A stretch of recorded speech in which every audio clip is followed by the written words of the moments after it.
Após dias de muita turbulência, com rumores intensos sobre uma possível saída do ministro da Saúde em meio à maior pandemia enfrentada pelo Brasil em muitos anos, o presidente da República, Jair Bolsonaro, volta à rede nacional de rádio e televisão com um novo pronunciamento. Será que Bolsonaro realmente baixou o tom? A gente vai conversar sobre isso no Livro de Notícias de hoje. Para isso, eu tenho ao meu lado Paulo Gontijo, nosso diretor executivo. Bom dia, Gontijo. Bom dia, mano.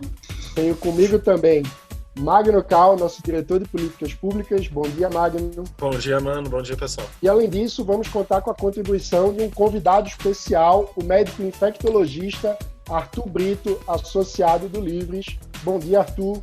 Bom dia, Mano, Magno e Paulo. Então, confira a nossa conversa, mas já deixa aqui o seu like, se inscreva no canal e ative o sininho para não perder as notificações, porque mesmo em quarentena preventiva, estamos continuando produzindo conteúdo aqui no canal do Livres, sempre trazendo um conteúdo novo para você, com os principais destaques do dia, para quem defende a liberdade por inteiro.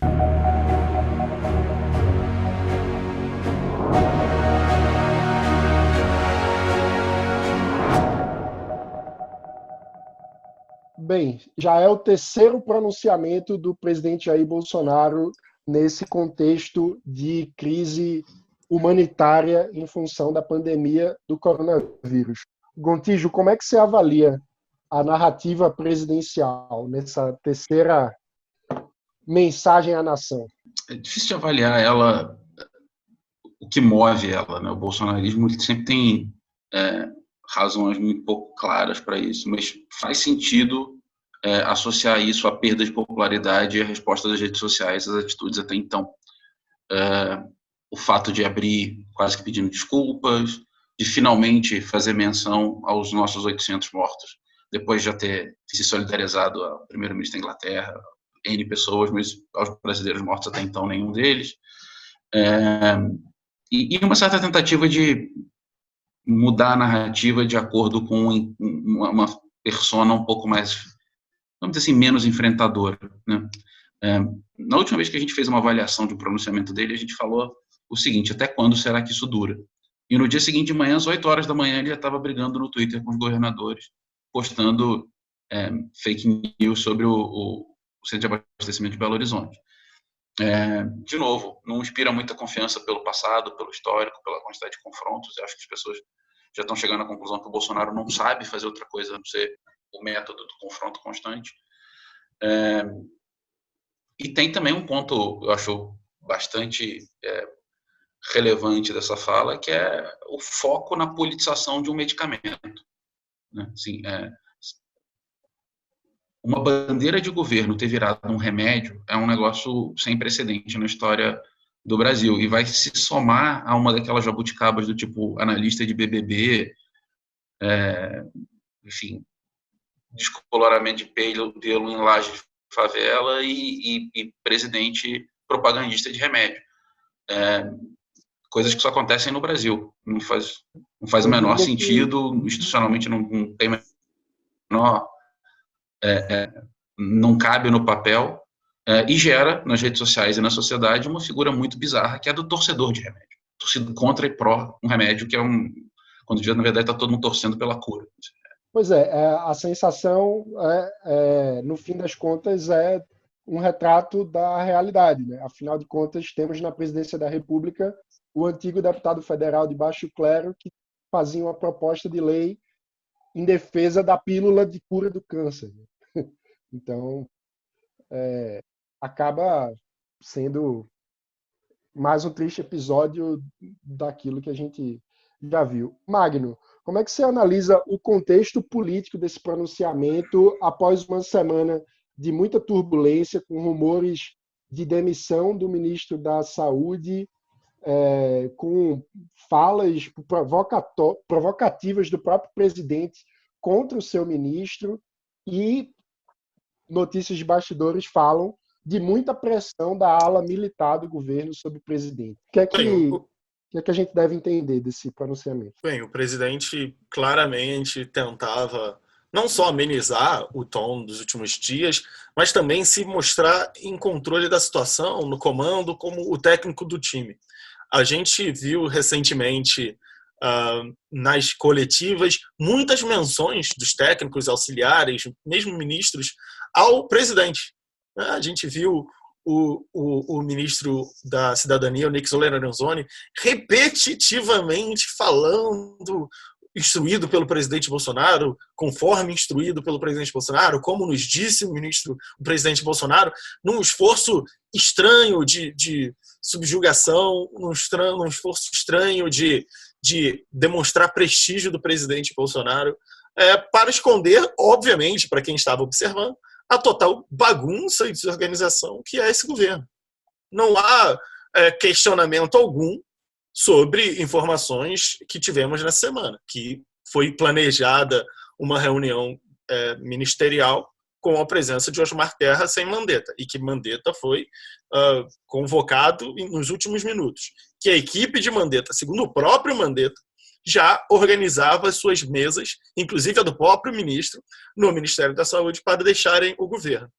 O pronunciamento do presidente foi nessa linha, de se dizer dizer para a população que ele, o presidente, está no comando da situação, por mais que pareça cada vez menos provável.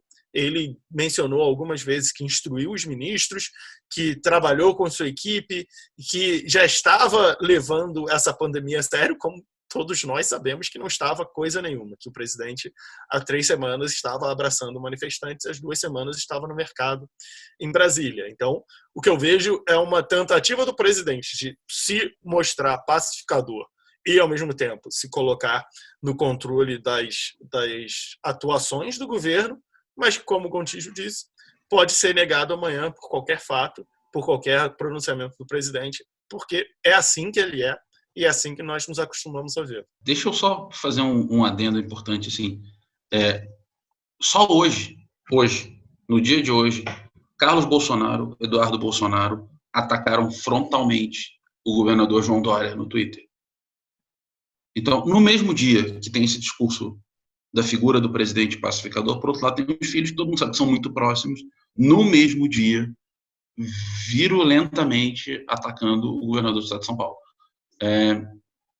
De novo, assim, concordo 100% com o Magno e acho que é questão de tempo. E eu ainda adicionaria, Gontijo, que é uma tentativa de pacificação estranha, né? Porque ele deixa no ar que as medidas de governadores e prefeitos não foram tomadas sem consultar o governo federal, ou seja, ele tenta se esquivar da responsabilidade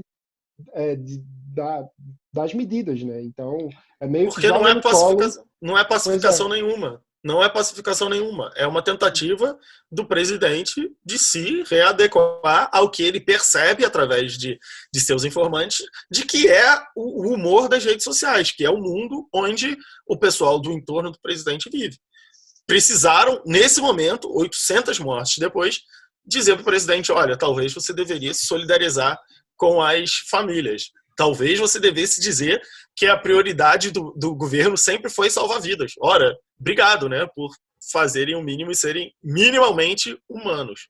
O que a gente se acostumou a esperar desse governo é tão pouco que, se 800 mortes depois o presidente vai à TV e diz, olha, nós temos uma situação séria, a gente bate palma. Arthur, como Gontijo antecipou no primeiro comentário dele, uma das, digamos assim, estrelas do pronunciamento do presidente foi a saudação à hidroxicloroquina como um grande remédio salvador e, enfim, como um grande lugar de esperança no tratamento da Covid, usando ao mesmo tempo isso para insinuar que os trabalhadores, especialmente os mais pobres, deveriam voltar ao trabalho. Você é um médico infectologista, está na linha de frente do combate à Covid. Qual é a sua avaliação sobre essa postura do presidente? Então, mano, eu acho que a jogada do presidente Bolsonaro é no sentido de gerar um sentimento de esperança, transição na população, porque assim a gente sabe que existem apenas duas formas eficazes de você combater uma grande epidemia, né? Ou você desenvolve uma vacina, e aí você consegue imunizar, enfim, grandes populações. Isso não é possível nesse momento. Sendo muito otimista, uma vacina seria desenvolvida ao longo dos próximos 6 meses a 1 ano, então isso não está no horizonte próximo, e o Brasil vive uma quarentena hoje.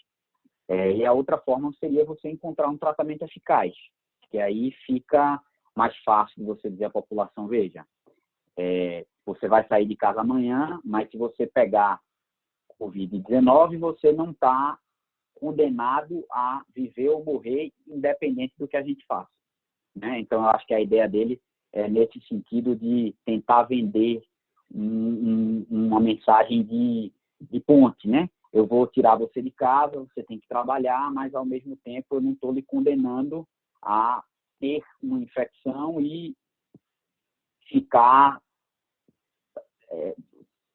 na chance de sobreviver ou não a ela. O problema é que essa ponte que ele oferece, que agora ele deposita todas as fichas dele nesse medicamento chamado hidroxicloroquina, é uma ponte que não tem uma estrutura sólida, né? Para você provar que uma medicação é de fato eficaz contra uma doença, você depende de toda uma série de testes clínicos, ensaios clínicos, e isso não existe para a hidroxicloroquina nesse momento. Para a gente se situar melhor, existem testes em relação a mais de 100 drogas atualmente no combate ao Covid-19. A hidroxicloroquina é uma delas. Saiu na frente como uma das mais promissoras por conta de um estudo publicado numa grande revista científica chamada Nature, onde foi avaliado o poder antiviral in vitro, ou seja, em modelos de laboratório, da hidroxicloroquina, e o resultado foi bastante positivo. A questão é que essa transição dos modelos in vitro laboratoriais para modelos in vivo, ou seja, organismos com metabolismos próprios, como é o caso do ser humano, essa transição, muitas vezes, ela não se faz. A própria hidroxicloroquina, numa epidemia recente que a gente teve no Brasil, que foi a do Zika vírus, ela também demonstrou uma boa ação in vitro, e essa ação in vitro não se confirmou em pesquisas in vivo. Então, isso é um grande problema. Depois desse estudo da Nature, já saíram outros estudos, principalmente 2, o principal deles, na verdade, um estudo francês, que hoje foi rejeitado para publicação nas maiores revistas científicas, porque é um estudo muito frágil, com uma metodologia muito ruim, um número muito pequeno de pacientes, e que sequer avaliava desfechos clínicos, ou seja, o desfecho que era avaliado no estudo não era se havia melhora dos sintomas, menos tempo de sintomas, era simplesmente se o exame que detecta o vírus ficava negativo mais rápido nas pessoas que tomavam hidroxicloroquina em relação às pessoas que não tomavam hidroxicloroquina. Então, depois disso, é bem verdade que houve um estudo chinês que avaliou desfechos clínicos, mas em pacientes não graves e também numa amostra muito pequena, ou seja, também um estudo de baixa qualidade, com muitas limitações, pelo menos, sendo mais preciso no termo, e que, apesar do resultado positivo, está longe de nos dar qualquer segurança de que a hidroxicloroquina é um tratamento eficaz. Com isso, eu não estou dizendo que não é um tratamento eficaz de jeito nenhum. Eu só estou dizendo o óbvio, é que, assim como a hidroxicloroquina, outras medicações que são testadas podem ser promissoras, têm reconhecida ação em laboratório contra o vírus, mas que a gente precisa de muito mais informação para ter uma visão tão otimista quanto a visão do presidente. Por isso eu acho que a gente não precisa ir muito distante para entender como a cabeça do presidente funciona. Eu acho que ele usa a hidroxicloroquina apenas como um argumento para não ficar mal na fita, e ele tem uma base de apoiadores que está disposta a replicar qualquer discurso, independente da sua veracidade. Então, eu acho que é mais ou menos por aí. Arthur, e eu acho que um outro ponto importante para a gente esclarecer é também que, em função dessa esperança em relação ao remédio, o Bolsonaro continuamente insinua que nós deveríamos pôr fim às medidas de isolamento social. E eu queria que você avaliasse isso. Faz algum sentido? Eu acho essa questão do isolamento, eu acho engraçado até porque ele é uma coisa que precisa ser admitida. O presidente tem uma grande capacidade de criar fatos, né? Primeiro, ele criou um termo que não existe, que é o tal do isolamento vertical, né? O que existe em qualquer medida de quarentena são as estratégias de distanciamento social. Existem estratégias e isso não é um preto e branco, né? Ou não é um lockdown, ou seja, ninguém sai de casa, só se tiver um passe, a polícia pode lhe prender se você sair de casa e não estiver indo no mercado ou andar com o cachorro, ou não for profissional de saúde, ou todo mundo vai para a rua, todas as lojas abertas, e não existe só esses dois cenários. Nesse meio do caminho, existem muitas estratégias de distanciamento social. A estratégia que Bolsonaro prega, que ele apelidou de isolamento vertical e pegou, né, tanto na imprensa como até muitos médicos, é da quarentena de grupos de risco e a imunização em rebanho do resto da população. Porque já que a gente não consegue imunizar com a vacina, a ideia dele é que as pessoas tenham contato com o vírus e assim se infectem e se imunizem, e mantendo os idosos em quarentena, você reduziria as mortes nesse grupo específico, que é o grupo mais vulnerável, e estaria tudo certo. Mas as coisas não são simples assim. Primeiro que a gente sabe que os idosos não moram sozinhos, os idosos muitas vezes moram aglomerados entre eles, com a presença de profissionais de saúde no meio deles, e essa circulação do vírus certamente acometeria não só os grupos menos vulneráveis, onde a mortalidade, mesmo sendo menor, não é desprezível, como acometeria fortemente os grupos vulneráveis, porque não existe um isolamento perfeito em nenhuma estratégia que você adotar. Então, eu acho que o presidente da República, eu até hoje não consigo entender qual o motivo dele ter lançado essa cruzada anticientífica, não dele ser anticiência, porque isso aí eu acho que está bem estabelecido por vários exemplos anteriores. Mas nesse momento dele ter lançado essa cruzada, quando mesmo outros líderes com perfis semelhantes ao dele estão jogando todas as fichas e apostando todas as fichas, inclusive na ideia de ser o líder da nação nesse momento de crise e reforçar as medidas técnicas que os profissionais de saúde defendem. Só queria lembrar, por último, mano, que assim, não existe política pública essencialmente boa ou ruim em qualquer área, inclusive na área da saúde. O que existe é política pública mal feita e política pública bem feita. Existem países que adotaram estratégias de menor distanciamento social, mas que, para que isso fosse bem sucedido, aliaram essa estratégia de menor distanciamento, e aí eu não digo sem distanciamento, porque mesmo muitas bolhas bolsonaristas gostam de falar da Coreia do Sul, por exemplo. A Coreia do Sul fechou todas as escolas. A Coreia do Sul faz um isolamento muito mais radical dos casos sintomáticos e dos contactantes do que o Brasil tem feito. Na Coreia do Sul, para você ter uma ideia, se você tiver qualquer sintoma e for mandado para o isolamento, você tem que baixar um aplicativo no seu celular, ficar com o seu celular, e se você sair de um determinado raio que é estabelecido de acordo com o seu grau de sintomas, você é multado em R$ 2.500, assim como os seus familiares. Então, assim, não é que eles não têm estratégia de distanciamento, eles têm uma estratégia mais relaxada de distanciamento.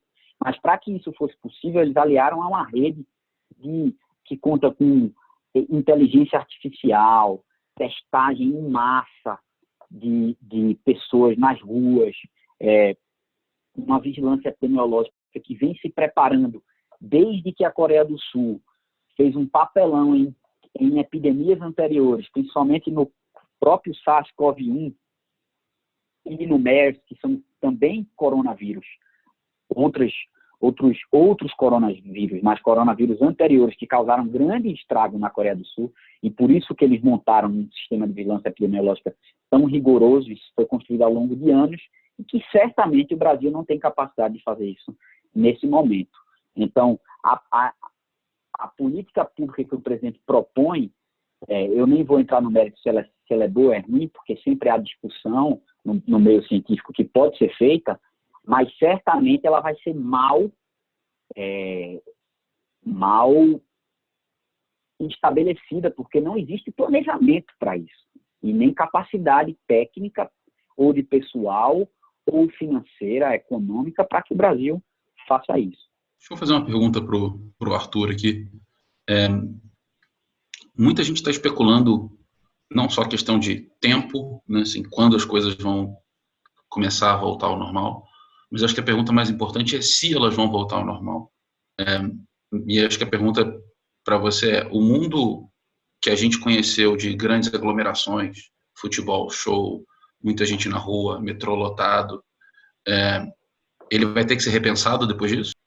Eu acho assim, Paulo, eu acho que não, essencialmente não, não pelo vírus. Por quê eu digo isso? Porque os coronavírus, beta-coronavírus,